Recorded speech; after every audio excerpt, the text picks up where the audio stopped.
మౌనంగానే ఎదగమని మొక్క నీకు చెబుతుంది.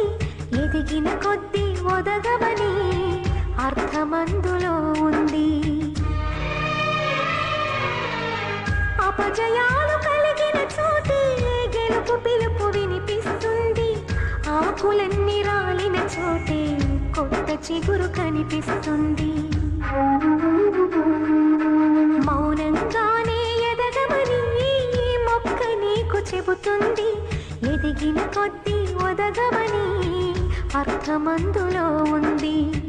అపజయాలు కలిగిన చోటే గెలుపు పిలుపు వినిపిస్తుంది.